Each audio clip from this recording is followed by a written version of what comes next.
Hello મિત્રો, જય હિન્દ જય ભારત. તો મિત્રો, રાજકોટ ફિઝિકલ એકેડમીમાં આપનું હાર્દિક સ્વાગત છે. તો મિત્રો, હવે ઇન્ડિયન આર્મીનું જે અગ્નિવીરનું અત્યારે ફાઇનલ જે સીસીએ રિઝલ્ટ આવ્યું અને એમાં તમારા નામ હોય અને ઘણા બધા ભાઈઓ મને કોમેન્ટ પણ કરતા હતા કે સર ગ્રાઉન્ડ ક્યારે આવશે અને કઈ જગ્યાએ આવશે.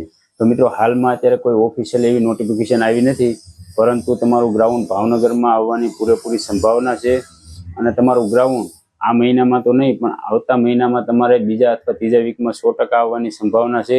તો મિત્રો, તમારું નામ જો લિસ્ટમાં આવી ગયું હોય તો આજથી જ મહેનત કરવા લાગી જાય, કેમ કે તો જ આર્મીનું ગ્રાઉન્ડ પાંચ થશે. બાકી આર્મીનું ગ્રાઉન્ડ બહુ અઘરું હોય છે. 5 કિલોમીટર રનિંગ ઇઝી હોય છે, પણ 1600 મીટર રનિંગ બહુ અઘરું હોય છે, કેમ કે ટાઈમિંગ બહુ ઓછો હોય છે ને 5 મિનિટ 5.5 મિનિટની અરાઉન્ડ તમારે. એમાં જો સારા છોકરા ભાગવાવાળા હોય તો વહેલા પણ ક્લોઝ થઈ જાય.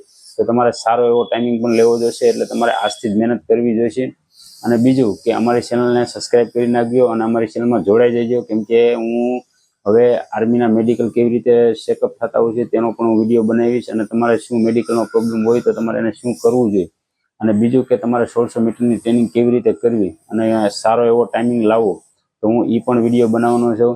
મેં આર્મીના 5 થી 6 ગ્રાઉન્ડને મેડિકલ 5 કર્યા છે, તો હું મારો એક્સપિરિયન્સ પણ એવી રીતે આર્મીમાં કેવી રીતે ચેકઅપ થતું હોય છે અને કેવી રીતે હોય મારો એક્સપિરિયન્સ પણ હું તમને શેર કરીશ. તો મિત્રો, જય હિન્દ જય ભારત.